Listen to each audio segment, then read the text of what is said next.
Bapak dan Ibu yang saya hormati, saya pada kesempatan ini akan menyampaikan berkaitan dengan terbitnya Perwal 43 tahun 2020 yang merupakan perubahan dari Perwal nomor 37 tahun 2020 tentang pedoman pelaksanaan adaptasi kebiasaan baru dalam rangka pencegahan dan pengendalian COVID-19. Perlu saya sampaikan bahwa Perwal 43 ini mengalami beberapa perubahan dari pasalnya. Pertama, pasal 10, pasal 14, pasal 15, pasal 19, 22, 23, 24, 25. Di mana dalam pasal 10 perlu saya sampaikan bahwa setiap orang yang melakukan perjalanan di daerah kota wajib menerapkan dan mematuhi protokol kesehatan, yakni dengan memakai masker, jaga jarak, cuci tangan dengan sabun secara berkala.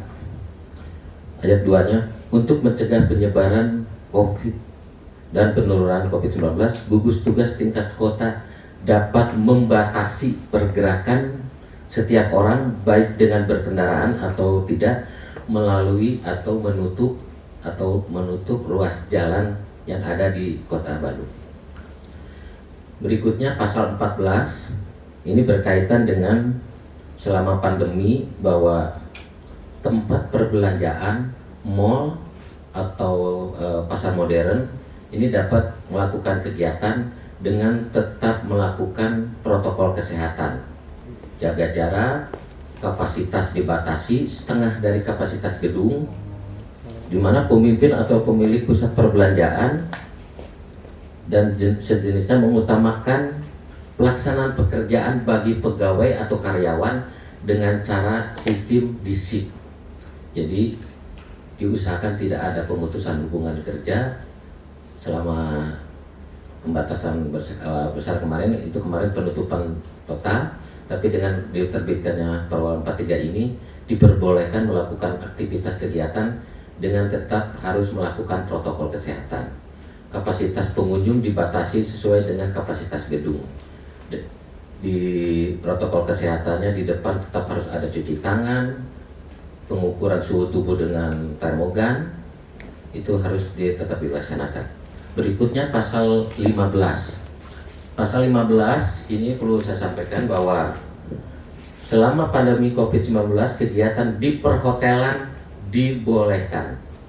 Tetap harus menjaga protokol kesehatan, kapasitas pengunjung dibatasi 50% dari kapasitas kamar yang ada. Di tempat kafe atau ruang makan tidak diperbolehkan ada penyajian makanan secara buffet atau prasmanan.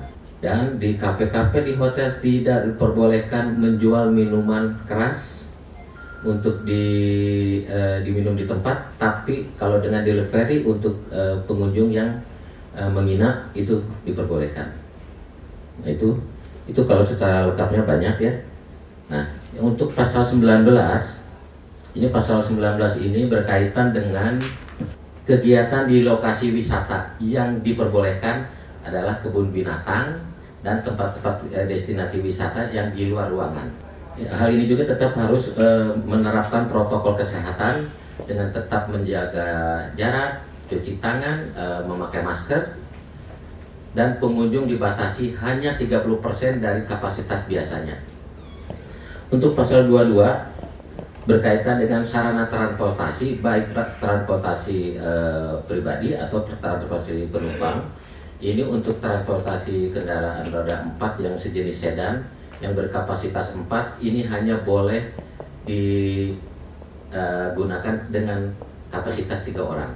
Sementara yang lebih dari 4 itu maksimal 4 orang.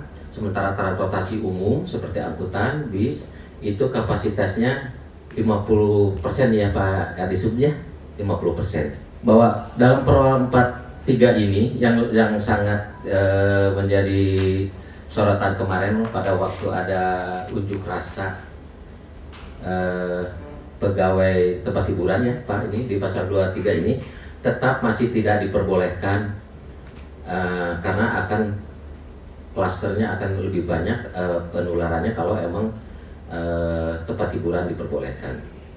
Jadi ini yang menjadi teman-teman saudara-saudara kita yang ada di bekerja sebagai tempat hiburan yang menjadi permasalahan, karena sampai saat ini setelah 5 bulan mereka masih belum bisa, sementara perhotelan sudah, tempat perbelanjaan sudah.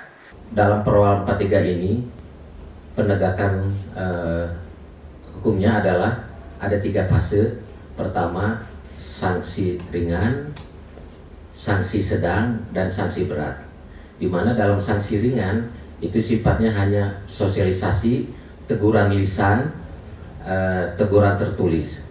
Sanksi sedang ini bisa jaminan kartu penduduk, kerja sosial, dan pengumuman di tempat-tempat terbuka. Sedangkan sanksi berat ini sifatnya administratif, denda untuk yang melanggar AKB ini adalah untuk perorangan maksimal 100.000, sementara kalau untuk denda di tempat-tempat mal itu maksimal 500.000. Perlu saya jelaskan bahwa Satpol PP Kota Bandung sejak dikeluarkannya Perwal 37 dan diganti dengan Perwal 43 telah melaksanakan operasi simpatik. Operasi simpatik ini singkatan, Pak. Sosialisasi implementasi terhadap pelanggaran adaptasi kebiasaan baru secara terpadu dan intensif dan kondusif, Pak. Bahwa Satpol PP Kota Bandung sudah melaksanakan baik di bidang pemberdayaan masyarakat dan aparatur, bidang Trantibum, bidang penegakan produk hukum daerah, bidang Linmas, itu sudah melakukan sosialisasi di tempat-tempat di wilayah Kota Bandung. Seperti tadi, Satpol PP Kota Bandung sudah melaksanakan sosialisasi secara humanis kepada teman-teman di OPD yang ada di Sekretariat Kota Bandung ini. Alhamdulillah bahwa di semua OPD pegawai dan ASN-nya sudah menerapkan protokol kesehatan dengan baik. Di setiap OPD ada tempat cuci tangan, ada kalau termogan dari kita tidak lihat mungkin oleh petugas di dalam mungkin ya. Tapi kalau untuk masker semua alhamdulillah sudah menerapkan. Karena hal ini yang dapat mencegah lebih besarnya penularan COVID-19 ini. Bapak dan Ibu yang saya hormati, bahwa Satpol PP setelah melakukan sosialisasi dengan cara melakukan teguran lisan, teguran tertulis, sanksi sedang, jaminan identitas kependudukan atau pengumuman, itu setelah itu baru dapat melakukan penindakan yang sifatnya sanksi berat. Misalkan dengan denda, dengan pencabutan izin usaha sementara atau rekomendasi pencabutan izin usaha sementara atau pembekuan izin usaha atau rekomendasi pembekuan izin usaha. Yang ketiganya pencabutan izin usaha dan rekomendasi pencabutan izin usaha.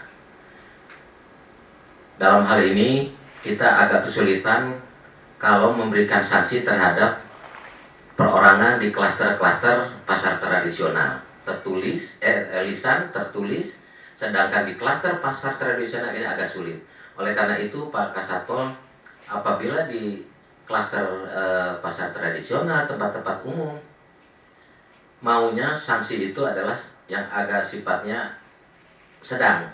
Jadi langsung diberikan tindakan sosial, kerja sosial untuk membersihkan tempat-tempat sarana umum atau melakukan push up, itu yang sebaiknya diberikan karena agak kesulitan. Tapi kalau untuk di tempat-tempat pertokoan, mall yang sifatnya modern itu kita mudah karena sifatnya tetap.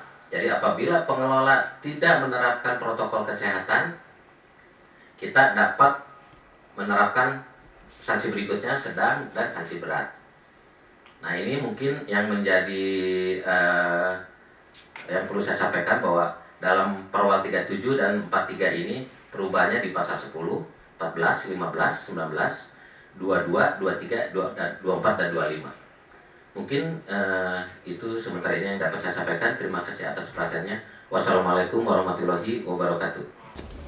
Perkenankan saya AKP Galih Raditya, Wakasar Lantas Polrestabes Bandung, memaparkan sedikit hasil operasi Patuh Lodaya 2020 yang kemarin sudah kita laksanakan selama 2 minggu, terhitung mulai tanggal 23 Juli sampai dengan 5 Agustus. Operasi Patuh Lodaya tahun 2020 ini ada beberapa perbedaan dengan operasi patuh tahun-tahun sebelumnya dikarenakan sekarang ini kita masih dalam masa pandemi, kemudian ada beberapa perubahan pola-pola bertindak yang dilaksanakan oleh Satlantas Polrestabes Bandung dalam melaksanakan penindakan pada saat operasi Patuh Lodaya.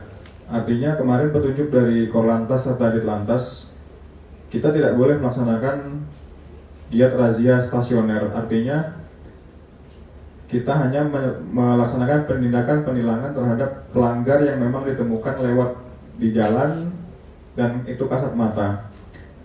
Kemudian untuk masalah pasal-pasalnya itu pun kita batasin, artinya penindakan dilaksanakan itu secara tematik, tidak semuanya. Artinya misalnya dalam minggu pertama itu yang kita tindak adalah knalpot bising, jadi yang kita tindak semuanya itu knalpot bising semua.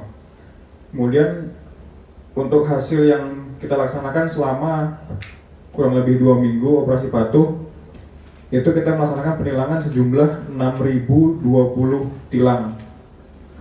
Untuk teguran tertulis itu kita laksanakan sebanyak 6.118 kali tilang, sehingga totalnya tilang dan teguran selama operasi Patuh Lodaya 2020 sejumlah 12.138 pelanggar.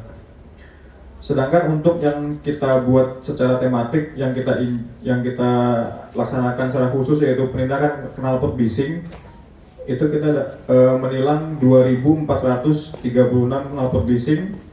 Sedangkan untuk usia pelanggar seperti biasa kemarin sudah kita buat analisa dan evaluasi, itu ternyata masih di usia produktif, terbanyak di usia 21 sampai 25 tahun.